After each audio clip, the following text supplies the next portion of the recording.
ഞങ്ങൾ വെക്കേണ്ടി വരും. ആ നോക്കട്ടെ. വിവേക് എന്താ അതാരാ? എന്താ നന്ദിനി? നീ വന്ന് വരാൻ. ഞാനേ ഇത് ഫ്രെയിമിൽ കൊള്ളുമെന്ന് നോക്കട്ടെ.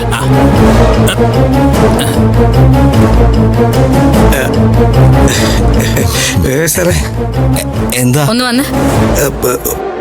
ഒരു കുഴപ്പമില്ല, ചെല്ലേ ചെല്ലേ.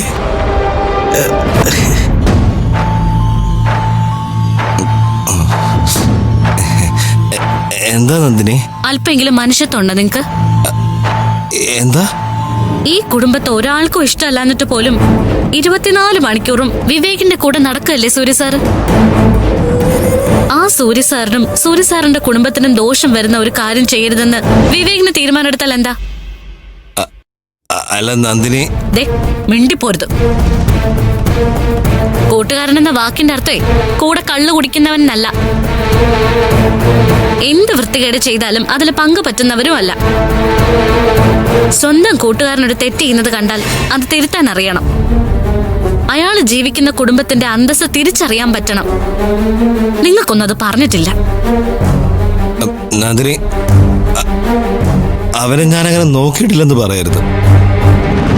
പിന്നെ കള്ളു കുടിച്ച കാര്യം അവനൊരു തീരുമാനം എടുത്തു കഴിഞ്ഞാൽ എനിക്കത് തിരുത്താൻ പറ്റുമെന്ന് തോന്നുന്നുണ്ടോ? തിരുത്തണ്ട. പക്ഷെ വിവേകിന് കുടിക്കാതിരിക്കാൻ പറ്റുമല്ലോ. എന്നിട്ട് എന്തായി കാണിച്ചു കൂട്ടുന്നത്? അവിടെ സാറിന്റെ വേഷം കെട്ട് മുഴുവൻ കണ്ടു നിൽക്കുന്നവരുടെ ഉള്ളിലെ ഇതൊരു തമാശയല്ല. പത്മ മാഡവും വന്ദന മാഡവും ഉദയശങ്കർ സാറും ഒക്കെ വലിയ ദേഷ്യത്തിൽ നിൽക്കുക. അത് തിരിച്ചറിയാതെയാ സാർ ഈ ചെയ്തുകൊണ്ടിരിക്കുന്നൊക്കെ. എന്തിനാ വിവേക ഇത്? നിങ്ങൾക്കൊക്കെ ഇതൊരു രസമായിരിക്കും. പക്ഷെ ഇത് നോക്കി നിൽക്കുന്ന ഞാനുണ്ട്. എന്നെ എന്തു പറയുന്നറിയോ? വേദ മാഡത്തിന്റെ വിവാഹം നടക്കാതിരിക്കാൻ ഞാൻ കരുതിക്കൂട്ടി ചെയ്യുന്നതാണെന്ന്. ഇവിടെ നടക്കുന്ന ഓരോ പ്രശ്നത്തിന്റെ ഉത്തരവാദിത്വം വേറെ ആരും തേടി പോയില്ല. അത് എന്റെ തലയിലേക്ക് വരൂ. അത് സാറിന് നന്നായിട്ട് അറിയാം, വിവേകിന് നന്നായിട്ട് അറിയാം. എന്നിട്ട് ഇങ്ങനെയായി പോകുന്നല്ലോ നിങ്ങള്. Sorry Nandini, sorry. ഇതൊന്നും ഒരു സോറിയിൽ അവസാനിക്കുന്ന കാര്യങ്ങളല്ല.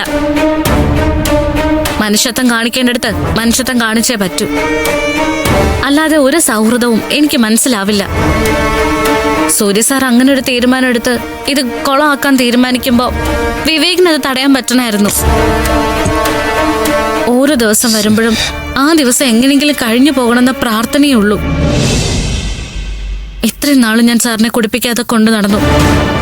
പക്ഷെ നിങ്ങൾ വിചാരിച്ച എളുപ്പത്തിൽ സാറിന് അതിൽ നിന്ന് മാറ്റി നിർത്താൻ പറ്റും.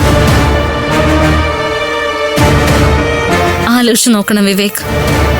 ഇതിന്റെ പേര് സൗഹൃദം എന്നാണോ? എല്ലാവർക്കും എല്ലാം ആഘോഷിക്കാം. എന്നിട്ട് പിന്നെ എല്ലാരും പറയുന്നൊരു കാര്യമുണ്ട്, നന്ദിനി ഇതൊക്കെ സഹിക്കണം. അതെന്റെ തലവിധി. ഞാൻ സഹിക്കുക, ഇതെല്ലാം സഹിക്കുക.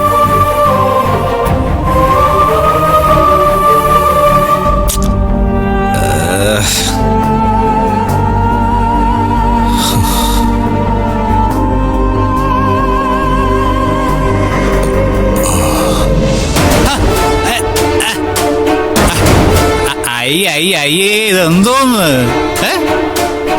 പത്മാ മേഡത്തിന്റെ കുടുംബം, പത്മാ മേഡത്തിന്റെ ഫാമിലി എന്നൊക്കെ പറഞ്ഞ ഒരു കുറച്ചുകൂടി നിലവാരം പ്രതീക്ഷിക്കില്ലേ? ഇത് ഒരുമാതിരി.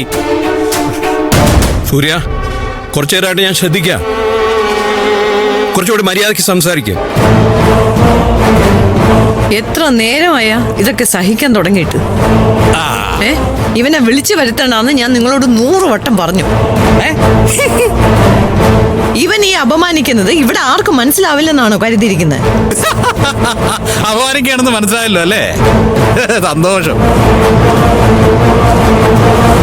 എങ്കിൽ പിന്നെ എന്തുകൊണ്ട് അപമാനിക്കുന്നു എന്നുകൂടി മനസ്സിലാക്കിക്കോണം കേട്ടാ. ഏതേ ഈ ഫോട്ടോ എടുക്കൽ കുളമായപ്പോ നിങ്ങൾക്ക് വേദനിച്ചില്ലേ? വേദനിച്ചു. പക്ഷേ എന്റെയും നന്ദിനിയുടെയും ഫോട്ടോ ചുമരിൽ നിന്ന് എടുത്ത് മാറ്റിയപ്പോ നിങ്ങൾക്കാർക്കും വേദനിച്ചില്ലേ? ആ ആ, അതിനപ്പോ നീ പകരം വീട്ടുകാരുന്നല്ലേ? ആ, അതെ പകരം വീട്ടുകാരുന്നു. അതെ, അങ്ങനെ ഒരു ഫോട്ടോയ്ക്ക് എന്തെങ്കിലും സംഭവിക്കുമ്പോ ഇവിടെയുള്ള ആരൊക്കെ എന്തൊക്കെ പറയണം? അതും പുറത്തുനിന്ന് കെട്ടിയെടുത്തിട്ടുണ്ടല്ലോ കുറെ എണ്ണത്തിനെ. ആ അവരിന്ന് ആരെങ്കിലും ഒരെണ്ണം ആ സംഭവം മോശമായി പോയി എന്ന് പറയുന്നത് കേട്ടായിരുന്നോ? കേട്ടാ? ഇല്ല. ആ അതെന്താ? എന്താ?